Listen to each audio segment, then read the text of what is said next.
हंसने दो उन्हें भी आज हमारी धीमी रफ्तार देखकर। जी हंसने दो उन्हें भी आज हमारी धीमी रफ्तार देखकर, एक दिन उन्हें भी नाज होगा हमारी ऊंची उड़ान देखकर।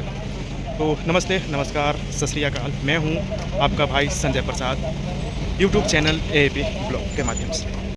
और मैं फ़िलहाल अभी मौजूद हूं ग्रेटर नोएडा उत्तर प्रदेश में। फ़िलहाल अभी जहां मौजूद हूं, जिन जगहों पे मौजूद हूं, सिर्फ उन जगहों की बात करते हैं। ग्रेटर नोएडा कासना में मैं फ़िलहाल अभी मौजूद हूं और सिर्फ कासना की ही बातें करती हैं। आप कासना के जिस भी गली में चले जाओ, जिस रूट से चले जाओ, आपको वहाँ सिर्फ और सिर्फ इंडस्ट्रीज़ वगैरह ही मिलेंगे। फैक्ट्रियों वाली एरिया है ये कासना। तो यहाँ सिर्फ कासना की बातें बताते हैं। यहाँ पे मुझे लगता है कि 5000 से अधिक कंपनियाँ होंगी। और मैं जिस जगह पे अभी मौजूद हूँ, फिलहाल आप देख सकते हैं यहाँ पे वेल्गो एक कंपनी है, एंड हमारे बगल में देख सकते हैं SNG वगैरह हैं, देख सकते हैं। और जस्ट वेल्गो के बगल में ही यहाँ पे SNG कंपनी, ना जाने यहाँ ऐसी कितनी सारी कंपनी हैं। तो मैं ये इसलिए बता रहा हूँ भाई कि हम भी बिहार से ही बिलोंग कर रहे हैं, और बिहार और यूपी ये दोनों एक पड़ोसी राज्य हैं। तो मुझे ऐसा लगता है कि इन जो पड़ोसी राज्य है, कम से कम दूर दराज तो आप छोड़िए, जो हमारे कम से कम पड़ोसी राज्य हैं, उनसे ही जो बिहार के जो वहाँ के लीडर हैं उनको सीख लेना चाहिए। सिर्फ कासना की बात नहीं, हम नोएडा एंड ग्रेटर नोएडा की जब बात हम करते हैं, तो ग्रेटर नोएडा और नोएडा के में कुल मिला के अभी तक मैं आपको बता दूं, एक आंकड़ों के अनुसार यहाँ पे 22,712 कंपनियाँ हैं। बहुराष्ट्रीय, सहकारी एंड प्राइवेट कंपनी, छोटी मोटी घरेलू कंपनियाँ, घरेलू व्यवसाय, कुल मिला के अगर देखा जाए तो यहाँ पे 22,712 कुल कंपनियाँ हैं। ये मैं ऐसे ही फेंक नहीं रहा हूँ, आपको एक आंकड़ा चलिए दिखाते हैं। यहाँ पे आप देख सकते हैं मेरे डिस्प्ले पे, यहाँ पे एक आंकड़ा के अनुसार मैं बता रहा हूँ कि यहाँ पे कुल जो कंपनियों की आंकड़ा है, व्यवसायों की जो कुल आंकड़ा है, यहाँ पे 22,712। तो आप इससे अनुमान लगा सकते हैं कि यहाँ पे कितनी कंपनियाँ अब तक आ चुकी हैं, और इन फ्यूचर इससे भी अधिक हो जाएगी। और ये सब सिर्फ इसलिए बिहार में नहीं हो पा रहा है कि कुछ गिने चुने नेताओं की वजह से ही आज हमें ये दिन देखने को पड़ रहा है। तो आज कहीं ना कहीं बिहार जो देखा जाए तो पूरे भारत में एक बहुत ही गरीबी से जूझ रहा राज्य है, और पिछड़ा हुआ राज्य भी कहा जा सकता है आज बिहार को। और इसका देनदार कोई और नहीं, क्योंकि आज़ादी के बाद देखा जाए तो वहाँ मोटी तौर पे दो ही जो बड़े पार्टियाँ हैं। एक तो मैं बताऊँ कि आपको भी इन चीज़ों के बारे में पता है, वहाँ पे दो ही पार्टियाँ वहाँ पे शुरू से ही राज्य करती आ रही है। एक तो RJD, दूसरा JDU। कुछ लोगों के अगर मैं किसी भी पार्टी के पक्ष में बोलूँ तो उसके अपोजिट वाले हो उनको तो अच्छा लगेगा, जस्ट जिसके खिलाफ बोलूँ उसको थोड़ी देर के लिए ख़राब भी लगेगा। लेकिन आखिरकार कब तक जो बिहार के जो लोग हैं, आखिर कब तक इन पीड़ाओं से जूझते रहें? आखिर कोई ना कोई तो इसकी समाधान, कोई आके तो इसकी समाधान करे।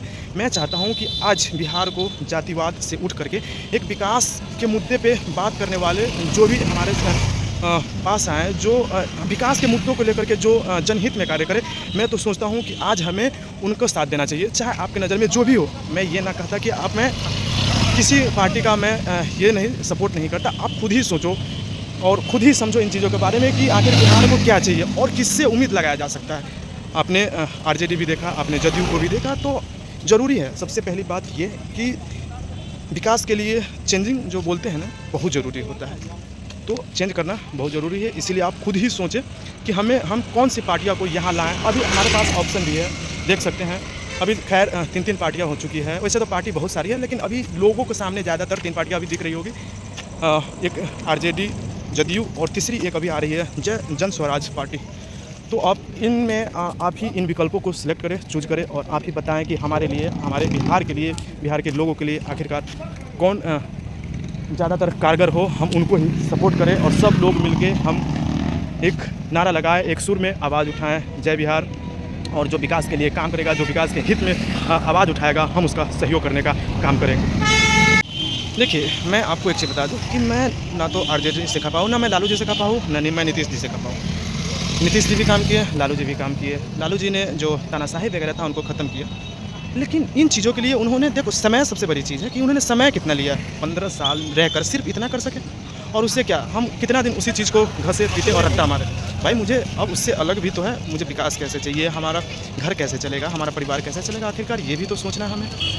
तो इनसे ऊपर उठना होगा, लोगों को इन चीज़ों के बारे में सोचना होगा, क्यों नहीं तो नहीं चलेगा। क्योंकि हम एक ही बात को घिस पीट के नहीं रट्टा लगा सकते हैं। कुछ लोगों के जहन में सिर्फ इतना ही बैठ गया है कि सिर्फ उसी मुद्दा को लेकर के उसे वोट देंगे कि हाँ लालू जी ने इतना कर दिया। भाई कब तक चलेगा ये सब, कुछ तो सोच बदलो।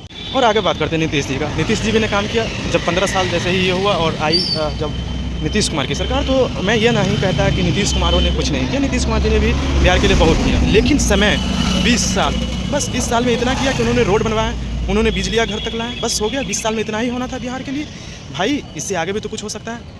अब 20 साल हो चुके हैं, उन्हें देख सकते हैं उनकी जो शारीरिक अवस्था भी अब ठीक ना है और उनसे ये चीज़ चलने का ना। अभी मैंने सोशल मीडिया पे देखा, अब उनके लड़का निशांत जी भी ऐसा लगता है कि उनके पार्टी को आगे बढ़ाएंगे भाई, लेकिन ये चीज़ भी तो ना चलेगा ना, क्योंकि ये जो है राजनीतिक और मुख्यमंत्री ये सब सिर्फ राजा का बेटा ही राजा बने, ये भी अच्छा बात नहीं। जिसमें हुनर हो, जिसमें काबिलियत हो, वो इन चीज़ों को भी कर सकता है, तो हम उन्हीं को क्यों सपोर्ट करें भाई। एक बिजली, दूसरी बात, एक बिजली और एक रोड बन जाने से कुछ होने का नहीं। इससे आगे भी इंडस्ट्रीज वगैरह के बारे में सोचते, आगे कुछ करते, तो सिर्फ उन्होंने बस इतना करा कि बिजली ला दिया, रोड बनवा दिया, बस हो गया। उसके बाद कोई काम ही ना दिखा, और सिर्फ 5 साल जितना विकास किया उन्होंने 5 साल में किया, बाकी 15 साल तो ऐसे खींच दिए उन्होंने। 15 साल में तो कुछ करा ही ना। तो इन सबसे ऊपर उठ के आगे भी हमें सोचना है और बदलाव करना है, मुझे बस इतनी है। तो बिहार का जनता सपोर्ट करे वैसे उम्मीदवार को जो हमारे बारे में सोच रहा है, हमारे बच्चे के बारे में सोच रहा है। और ये जो बातें करते हैं नीतीश कुमार की, हमारे जो बिहार के मजदूर हैं उनके बिना दूसरे राज्यों का काम नहीं चलेगा यार, तो आखिर कब तक बिहार के बंदे जाके दिल्ली में गटर में उतरेंगे। और ये हमारे स्वाभिमान और अभिमान की बात नहीं है जो ऐसे बातें करते हैं नीतीश कुमार जी। ये कहीं ना कहीं इससे हम गिरे हुए इंसान साबित हो रहे हैं। हमारा राज्य गिरा हुआ दबे कुचले राज्यों में ही इससे गिना चुना जाएगा। ऐसी बातें करेंगे जब हमारे राज्य का सीएम होकर। तो इस सबसे ऊपर उठना है और इस सबसे ऊपर उठ के एक ऐसे उम्मीदवार को लाएं अपने बिहार में जो हमारे बारे में सोचें, हमारे आने वाले पीढ़ियों के बारे में सोच रहा हो, तो वैसे लोगों को चुने यहाँ पे। तो मेरे लिए तो खैर बेस्ट ऑप्शन एक है। ये चीज़ों को आप भी समझ सकते हैं। और आपका क्या राय है, तो इन वीडियो को देखने के बाद आप भी कमेंट जरूर कीजिएगा। वीडियो